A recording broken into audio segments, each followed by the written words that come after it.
Since 2017, Podnews has been an essential daily briefing for podcasters and industry folks who want to keep their finger on the medium's pulse. But this newsletter and its companion podcast aren't just brilliant sources of news, data and analysis, they also make for a fantastic case study of creating content consistently over a long period of time. On this episode, I talked to the man behind it all, James Cridland, to ask him how you do it and why you do it. My questions weren't quite as blunt as that, by the way. Let's get into it. So yeah, Podnews, I was just thinking there on the walk back for the nursery, I was thinking about when I first got my very first email from you for Podnews. And I think it was back 2017, 18. So you'd been on School of Podcasting with Dave. And yes. that's how I learned about you. So that would have been about that time, I'm thinking. Yeah, you're not the first person to have said that they heard about me from that show. So yeah, I think I started in May 2017. I was just basically chatting to a friend of mine in the bar in LA, as you do. I was at a radio conference there, and he was saying, "Where do you get your news about podcasting?" And I said, "Well, there isn't anywhere, really, is there?" And then I thought, hang on a minute. There might be an opportunity there, and I'd been involved in podcasting for a long time, but also, knew my way around a website and so on and so forth. So I thought, well, maybe there's a thing that I can be doing there. And so that's essentially how it started. So did you just dive into like daily, or did you kind of start on a weekly basis? Like, how did that look? I dived in daily really because as a business, something that only comes out every week isn't really going to work to make money because selling advertising and things like that is much harder if you're only selling one set of advertising instead of 5 sets of advertising, obviously. So from that point of view, I knew that it had to be daily, but I also knew that I didn't want to write that much of it because the theory was at the time that I was looking for a full-time gig somewhere and that I would find that. And so therefore this would have to be a side hustle, which I could do, in maybe an hour or so. So the time when it comes out, for example, and the format and all of that is very specific to the original idea, which was that it was going to be something that I was going to spend an hour or so a day doing, and that would be basically it. So, so specifically built for that sort of thing. When you started putting emails out there, like obviously you would have a network based on your career to date, but like what were some of your early methods to try and get out there to a wider audience? Yeah, it was interesting. So, I mean, there were 2 things. There was obviously finding news stories, because back in 2017, far, far fewer news stories about podcasting. Podcasting was much less, part of the culture that we have today. So finding stories was hard. In terms of sharing, audiences and finding new audiences, I was doing a radio newsletter, which I still do actually, which goes out to about 3,000 or so people. And so obviously radio and podcasting overlap a little bit. But I did, one of the first things that I ended up doing was going to Podcast Movement and to Podfest. And really trying to meet as many people as I possibly could there, because, those are great places to meet exactly the sort of person that I was looking for. And so it was good. I knew that I had hit on something when I went to the first Podfest that I went to, which I think was 2018 in Philadelphia, I think. But I knew that I'd hit on something because I was wearing a branded shirt.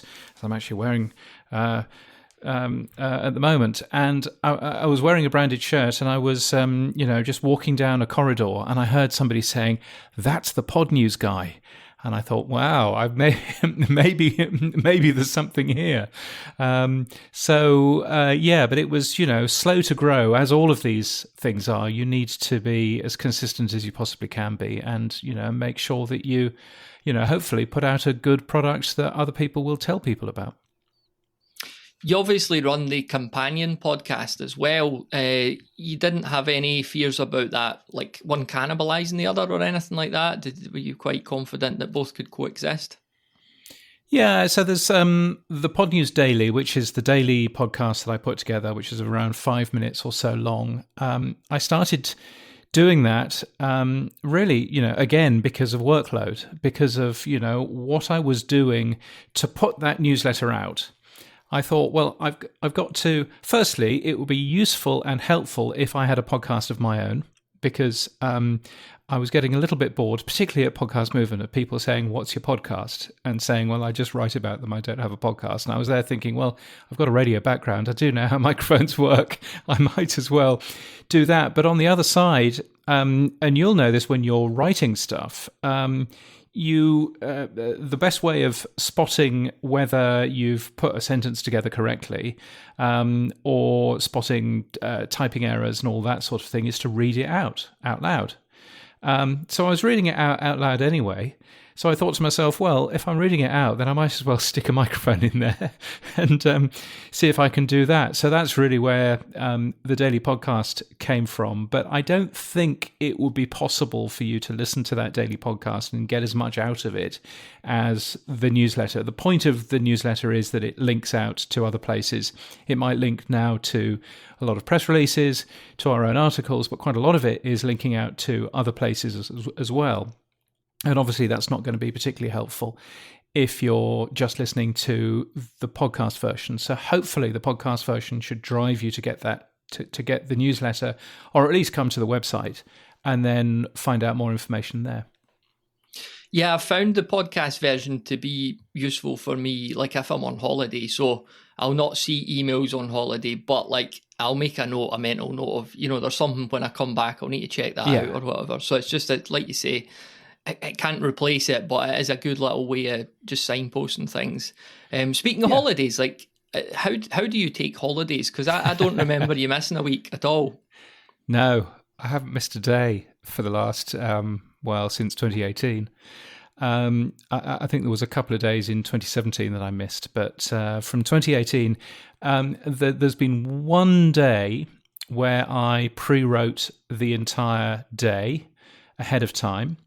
And I think that was April the 1st, 2021, I want to say. And the reason why I pre-wrote that was, firstly, April Fool's Day. You can get away with anything on April Fool's Day. So the entire thing was just jokes. And it got more ridiculous as you went through. But also, secondly, the reason why I wrote that ahead of time is that I was supposed to get married on that day, and so therefore, I thought if there's one day where I should possibly take a day off, it should be the day that I get married. It ended up that there was a COVID scare, and the entire wedding was cancelled 3 days prior to the wedding actually taking place, because of course those sorts of things happen, don't they? But that was the only one that I have pre-written. Everything else has been written on the day, but that's kind of the point. The point is to make it as quick and as easy to write if I need to do that fast. And hopefully you shouldn't notice that this particular version of the newsletter is a little bit shorter than the rest. There's an awful lot of automated stuff in there. There's an awful lot of information which is pulled in from other sources. So hopefully you shouldn't spot that too much. But yes, I'm on holiday in a couple of weeks' time up to Darwin, and I will still be taking an hour or so just to put a newsletter together. And so that should be entertaining, as long as I've got the internet, of course, which is always a slight concern. Do you... you've been doing this a long time now. There must have, certainly in the early days, been a feeling of pressure to get these out. But because you've been doing it so long, has that pressure just became normal for you? I think it's possibly more stressful now in that I've got to hit, it's 9 o'clock my time that I have to hit, because I know how important a time is to hit. And I'm forever realizing, oh no, it's 8:30 and I still haven't finished it. And so I'm always sort of rushing towards the end. So that's a bit of an issue. But also, I think there's more stress now because I know how many people read it. I know how many people will email me and say, where was our story? Why isn't our story in there? What, where's this piece of information? And so actually, I don't want to let people down at the end of the day. So I want to make sure that I'm doing a good job. So so it's not always as easy as it could be, but but certainly the workflow that I've set myself up with makes quite a lot of it, relatively easy to put together, at least to put together something which is acceptable. So so from that point of view, it's always a little bit of fun seeing what I can actually get out. The hard thing is when I'm traveling, because it turns out that Australia is quite far away from everywhere else. And so there's an 8-hour flight followed by a 14-hour flight if I want to get into Europe, for example, and actually timing it so that I can actually get a newsletter out, possibly in Singapore airport, hiding away in an airport lounge somewhere. That's never particularly easy, but that's kind of what you have to do, I guess. Mm-hmm. You mentioned there briefly about people getting in touch, maybe complaining that you didn't feature their story, etc. Typically with content creation, we do hear more complaints than positive feedback, just because people who are complaining are more likely to reach out. Did you have to develop a thicker skin over time to kind of deal with that and not take things too personally? Yeah, I was talking to a friend of mine, and he said, you've got to remember, James, that your newsletter, it now reaches 34,000 people. And he says, that's the size of a small village, or frankly, a town. And in that town will be some pretty unpleasant people. And you just need to bear that in mind.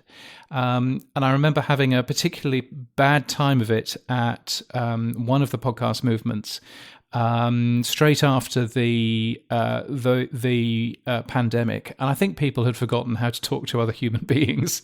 And certainly, my experience there was, yes, a lot of people saying how much they enjoy the newsletter and all of that, but I had my unfair share of people coming up to me and saying, "How dare you write X or Y or Z," or accuse me of all kinds of things. And I was there thinking, gosh, that's it's a little bit hard. So yeah, but I think it comes with the territory. If you're going to write things, and sometimes write things that are critical about companies or critical about people, then I think you need to be able to take it as well as to give it out occasionally. So I suppose fair enough. Yeah, and there's that, there must be that added pressure. If you mix the time with, if you're covering something that's a particularly difficult story, that maybe somebody's not going to be happy about this. And, certainly what I do writing wise, I never have to write anything particularly controversial, but even if I suspect, somebody might get excited, I wish, angry about this, I'll overwrite it, I'll overthink it, I'll maybe leave it for a few days. You don't have that option. The story's going out. So again, it must just be that extra pressure. It has to go out. Yeah, and I think it's difficult in that, firstly, the story's going out, but also, secondly, the story is going out. Bear in mind that the story's going out at 7 o'clock in the morning US time. And so most of the people who I'm writing about are in the US and are, clearly not very easy to get hold of during my working day. And so that does add a bit of stress, because you want to make sure that what you're saying is the correct thing. My dim and distant background is, being a radio presenter. I've gone through the libel training. I've gone through, what you can and can't say on the radio, and so therefore hopefully that puts me in good stead for what I can and can't say on a podcast and on a newsletter in a different country. But you do have to be relatively careful. But I think, at the end of it, I've been very critical about some companies, and those companies are now my best friends, and I've got some really, nice people in those companies. They understand, when I'm, when I'm talking them, when I'm, shining a light on things that they would rather I didn't shine a light on, they at least understand that that's kind of my job, and I kind of need to end up doing that. I think, the lovely thing for me has been in terms of the revenue that Podnews brings in, it's very, very diversified. Lots of different companies. Yes, there's a title sponsor every month, and that's all lovely. But lots of different companies who are helping pay for Podnews so that everybody can get it for free, and that means that actually, I'm okay annoying one of those advertisers. They may go away, they may come back, but that doesn't mean the end of my business. Now, for quite a lot of other journalists, you need to be super careful because a lot of your money comes from 2 or 3 large companies that you really can't say anything bad about. From my point of view, because it's so spread out where the revenue comes from, that's really helpful in terms of journalistic freedom. And so that's a really helpful place to end up being, I think. With Podnews as your business, correct me if I'm wrong, but it must be a conscious decision to keep doing this yourself, if you like, assuming you've not got a large team under you, which I don't think you do. So, some people might decide to do that. Some people might decide to, do what you're doing. So what's your thought process there? Yeah, I mean, I think that there's 2 things. So I've got somebody that sells advertising for me. I think it's important that is somebody who is separate from the editorial process, because that certainly helps that. And I've got also someone that does my accounts for me because I hate doing the accounts. And quite a lot of this comes back to trying to get rid of the stuff which isn't creative to allow you to do more creative work. And so I use automation a lot. I use, different tools. I've programmed the entire website myself. So therefore, quite a lot of the tools that I use on the website are specifically there to make it faster and quicker for me to write the newsletter, to lay it out, to do all of that kind of work. And so that allows me to be able to focus on the more creative and fun side, I guess. So that's part of it. I mean, the other part of it is I don't think it would work as a business. It's a profitable business, but I don't think it would work as a business if all of a sudden I had, 3 additional members of staff. We wouldn't be able to pay for the business that way. And I've worked for enough media companies in the past where just adding one extra person is a significant burden on that business. And I want to make sure that doesn't happen. So the only problem, I guess, that I've got coming up, and it may be in 5 years' time, is there will be at some point a time when I would like to retire, when I would like to not do this every single day. So I will have to get somebody on. And so that's a problem that, is sort of looming in the distance, but probably not a problem that I quite yet have to worry about. You touched on sort of tools and stuff. I want to ask you a wee bit about that, and I've got your guide there. I want to pick out a few and chat through them. But just before that, if we think about the growth of Podnews since its inception, a lot of podcasts that I see, the growth is just very, very steady. Sometimes you'll get a wee spike here or there, but it's just a steady climb. Has that been the case with the growth of the newsletter, or have there ever been any sort of spikes or defining moments that really jumped it up a wee bit? There's been a few spikes, and some of those spikes quite nicely have tied in with some of the stories that I've covered. So pretty early on, very early in 2018, I uncovered, because I'm quite technical, I uncovered a particular issue with iHeart and iHeart in the US. And it turned out that they were doing some really high numbers on some very short podcasts.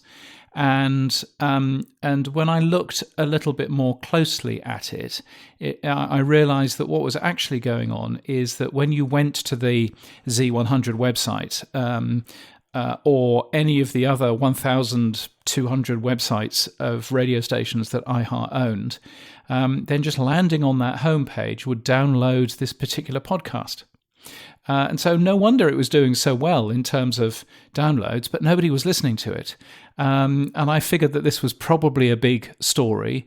I hassled iHeart. It was over the Christmas period, actually, and I hassled iHeart for probably a week trying to get a response from them. Didn't really get a response from them. So I ended up running with the particular story. That got me a lot of traffic and a lot of new subscribers, and that was really helpful. Somebody who would basically stand up and say that iHeart was cooking their numbers, whether by accident or on purpose, was a big thing. So that was a defining moment in terms of stories, and there have been more of those stories since.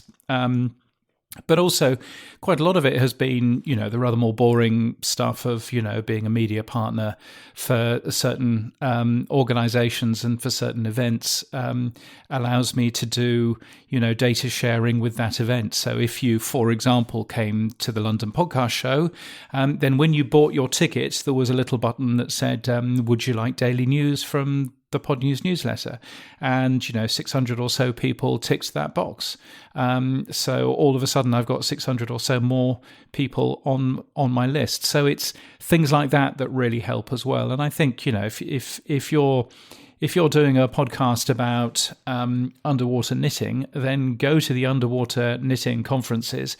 Make sure that you are promoting them. Make sure that you are a media partner with them, and as much as possible, do those sorts of data shares, because you're giving underwater knitting fans what they want. But also, obviously that's exactly where you will find your particular tribe. So I think that's, a really useful place to end up finding people for your own particular podcast, or the thing that you are actually doing, is to go to as many of those conferences as you possibly can.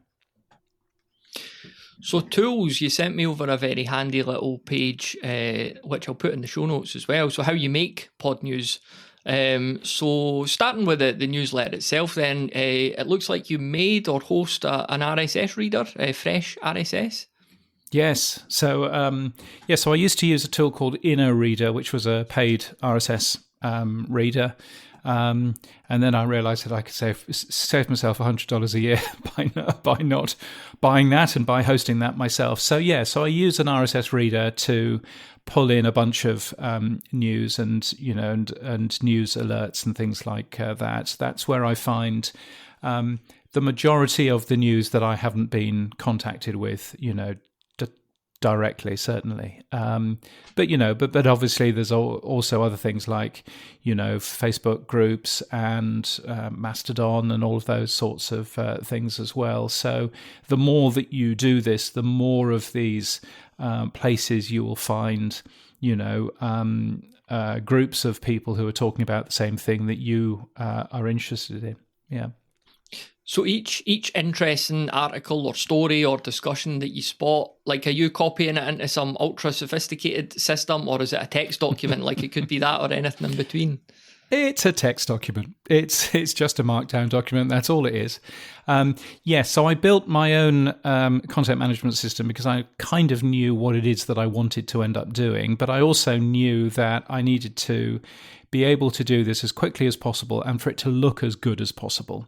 So, for example, my systems know when I'm writing about podcasts in the podcast news section.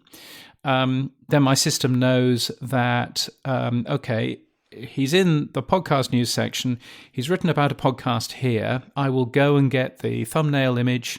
I will lay it out in this particular format.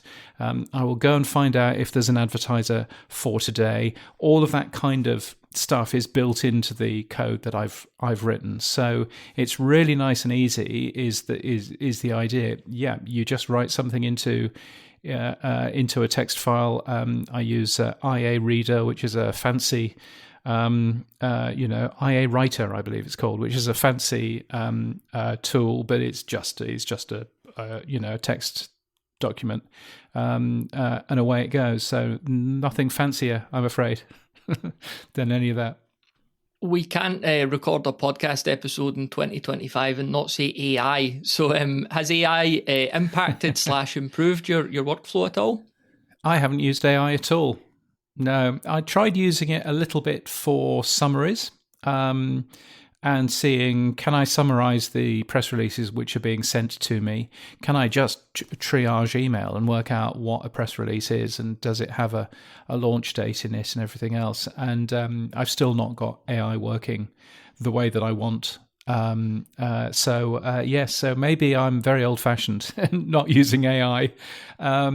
Or maybe that's one of the differences, I suppose, is that actually, I'm not using AI. I'm not, doing what quite a lot of other people are doing, and so maybe that's why it reads a little bit more human than others do. I don't know.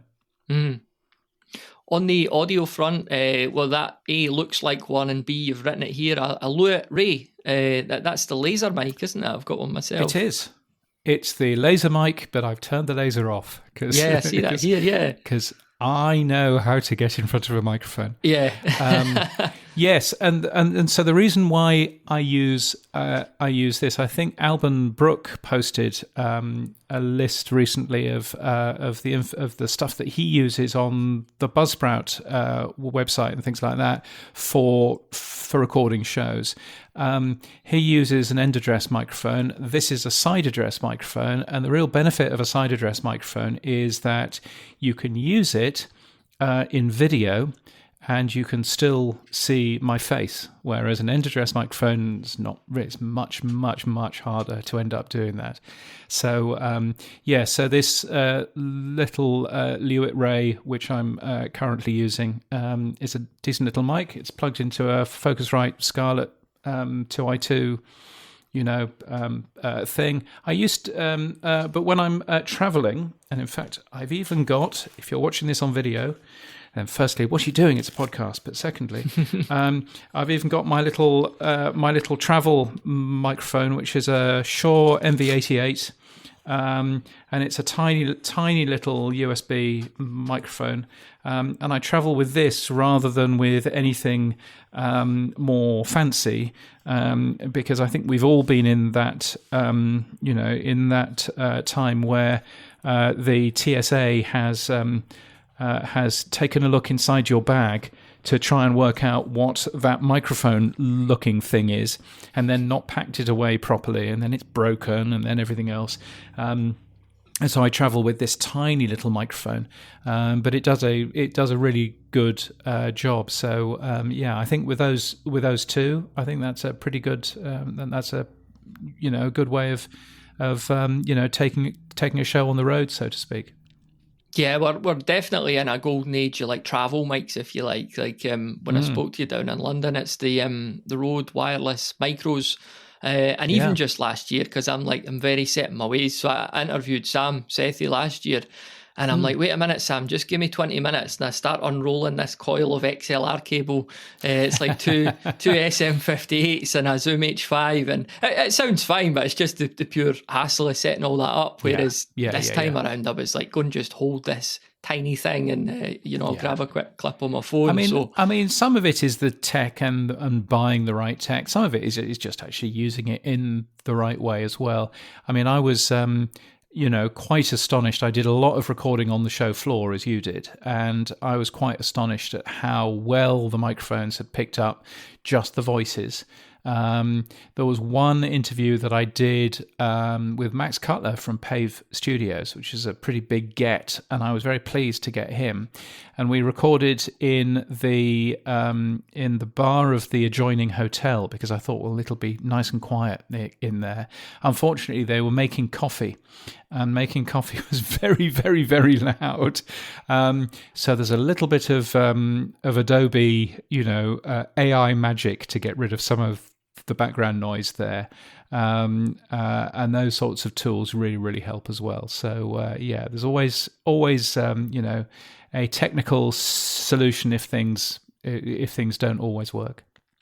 Yeah, going back to my chat with Sam last year, we used this clip like numerous times for Alitu noise reduction because like I was sitting outside that wee bar with him and it was like 7 fire engines somebody had left the toast on. But yeah, I like I've went through my whole life writing about podcasting saying you can't fix it in post, and one episode I was like, by the way, you now can fix it in post. So yes, it looks like definitely. you looks like you're a Hindenburg fan. So is that your main software, your main DAW? Yes. So I use Hindenburg. I mean, primarily because it is built for speed. It's not an audio editor which you would use to produce something which is beautiful and and crafted. And although it will do a very good job of that, it was originally built for radio newsrooms. For people that just wanted to record a few things, get them on the air as fast as you possibly can. And so it does all of the automatic leveling, all of the, it's got some very simple built-in, compression tools and everything else. And it's just super quick and super easy. So, so I use Hindenburg, all the time to edit all of the audio that I end up doing. Go and give us a quick wee tour of your day, like from getting up in the morning, like how does it kind of pan out, up until hitting publish and going to bed at night?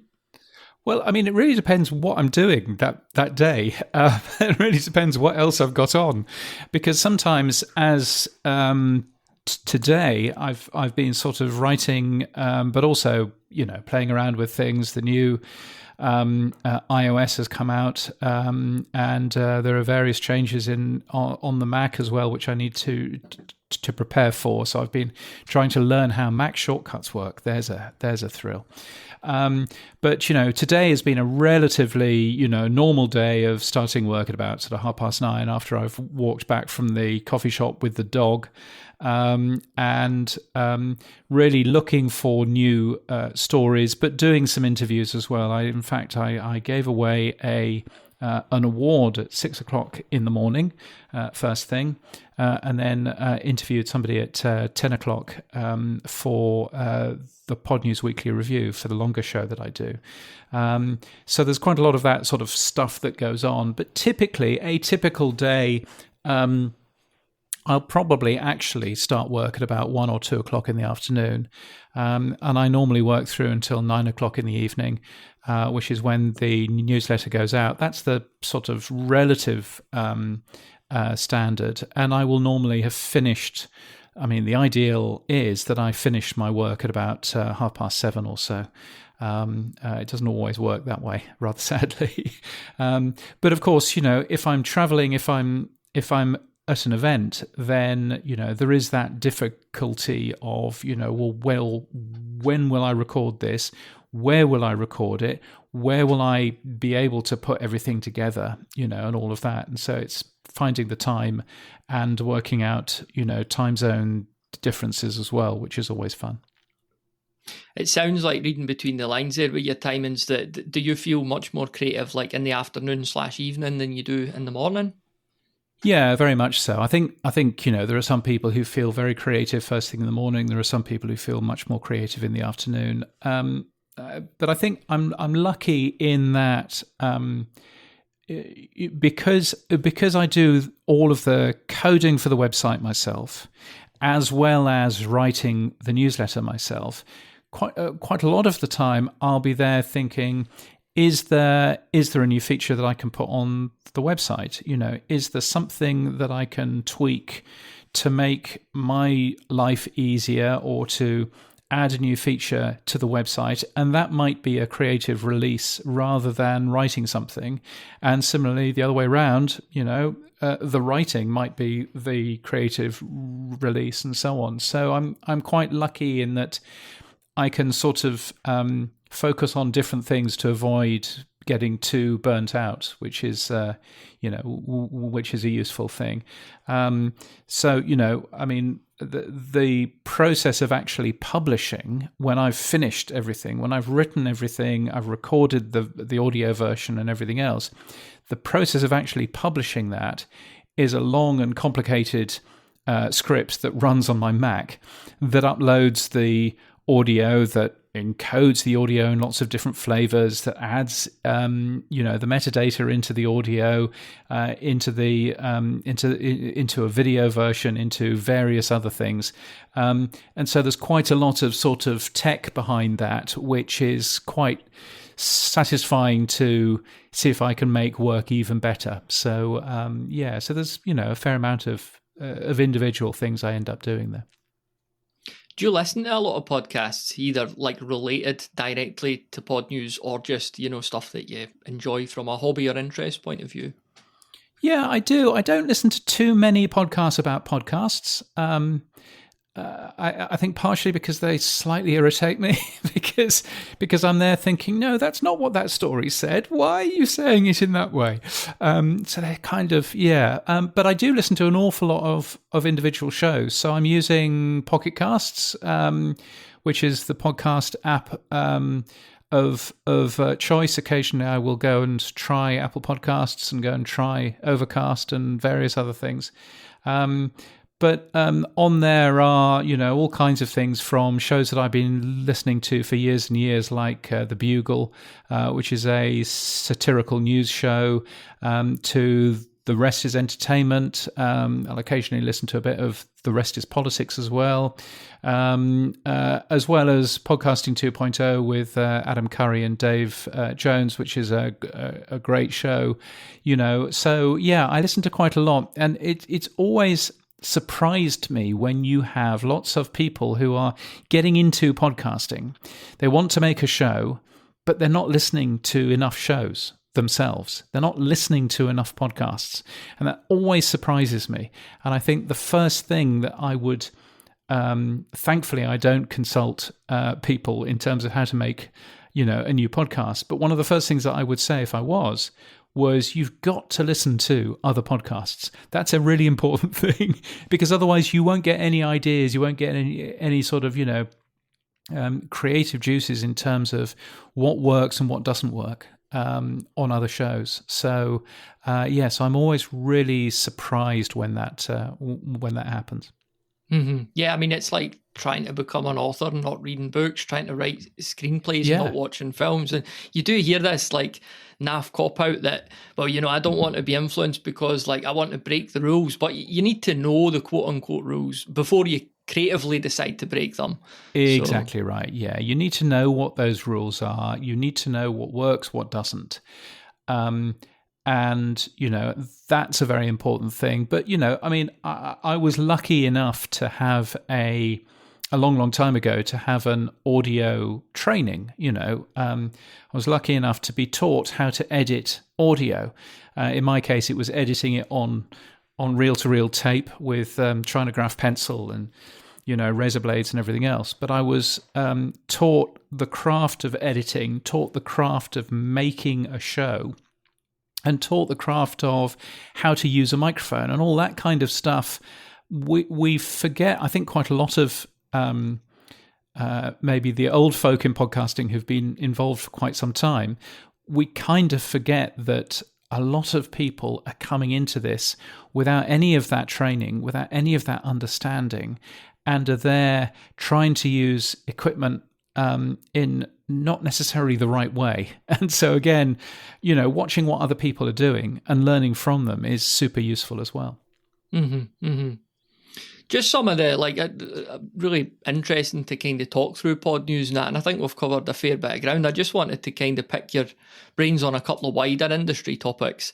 And I'm always conscious of not being pessimistic or negative or that. So I'm going to ask you a question. What are you optimistic? What's causing you cause for optimism in the industry right now? Oh, I think cause for optimism most definitely is just the continued increase in podcast listening. Every single survey that comes out, every single infinite dial, which is the gold standard and really the only one that I look at, each one of those that comes out shows a nice increase in the amount of podcasts that are being listened to, the amount of people listening to podcasts, and so on and so forth. And I think that is really exciting. That's, where podcasting is going, is that it is slowly but surely increasing. And some people are there going, well, it's not increasing fast enough. I would I would say actually the fact that it is increasing so consistently over 15, 20 years now is really good, because it means that it isn't going to go away. It's not a flash in the pan. It's not a Vine or a Facebook, whatever it is that Facebook want to throw at us this particular week. It's a long-term thing that people are really getting into the habit of. So I think that that's pretty good. And I think, seeing new blood into podcasting all the time is also a really good thing as well. With just heading back to Podnews for a second, like you kind of talked about that potential hopeful exit strategy where you might want to take a step back. But, where do you where would you love to see Podnews? Like, what would you ultimately love to see it's what success looks like to you, sort of thing? What would be ideal for it all? I think, Matthew, that's one of the problems that I have is I don't know. So I've got 34,000 people getting that newsletter every day. How many people are there in podcasting that should be getting that newsletter? I don't actually know the answer. And I talk to a lot of people about, well, what is that number? Am I reaching 50% of the industry, which I think I might be? Am I reaching more? Some people tell me I'm reaching significantly more. Is there still a long way to grow? I don't know. I don't know what the answer is. So in terms of, raw naked growth of the business, the other sort of side of it is, if I was to double the amount of people that were getting my newsletter, it wouldn't double the income. So, so who's that really benefiting? Because, if it's not making it a more healthy business, then that's an issue as well. So I suppose, I've got on that side, but on the other side, I think one of the things that I'm quite proud of is the amount of change that Podnews can actually make in, for the business as a whole. And that's both, shining a light on things that the industry shouldn't be doing to get people to stop, but also shining a light on the things that are good for this industry and encouraging us to move forward. And I think to be honest, I think, having seen a fair amount of that happening over the last, couple of years, where I've reported on a story and then all of a sudden companies change the way that they're doing things to actually fix that particular issue. That's a very gratifying thing. So hopefully, not to sound too,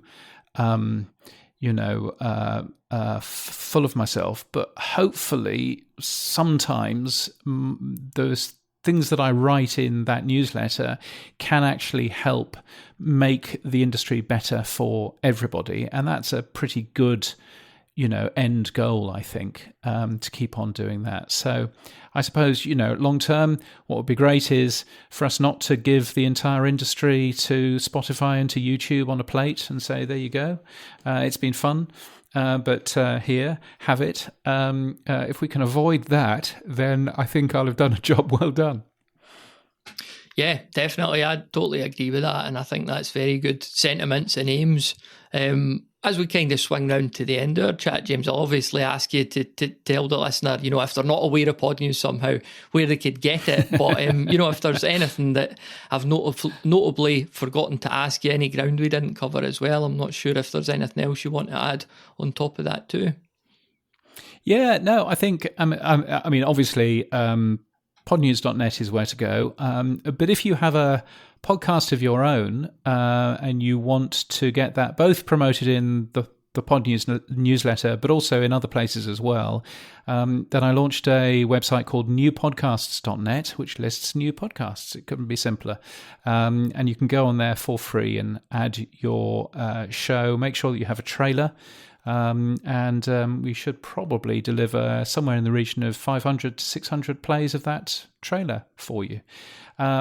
So there's a thing. I think one of the things that I am fascinated by, firstly, if anybody can answer that question of how many people are there who could be getting my newsletter, I would love to know. But secondly, I'm fascinated at seeing how we can grow the Podnews newsletter to be more international. It's of course written and read in lots of different countries. Obviously, I'm a Brit, as you can tell from my accent. I live here in Australia, but I've worked with companies in Canada and the US and in Europe. But I am also very British in that I don't speak any other languages other than this one. And so therefore being able to learn more about what's going on in podcasting in other parts of the world, it's a real dead spot, I think, for a lot of us in the industry. And I wish that there was some way of fixing that and learning, for example, more about what's going on in the Middle East, where podcasting is growing incredibly quickly. Learning what's going on. I'm part of a group that produces an event called Radio Days Asia, which is in Jakarta in Indonesia this year in early September.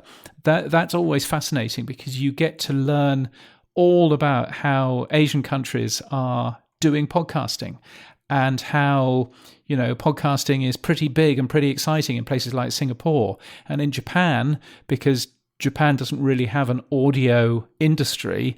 There's still a long way to go. So all of that kind of stuff I find fascinating. So, thoughts about how to grow our understanding of the industry more internationally, particularly in countries that don't speak English, I would personally find, absolutely fascinating to have a look at.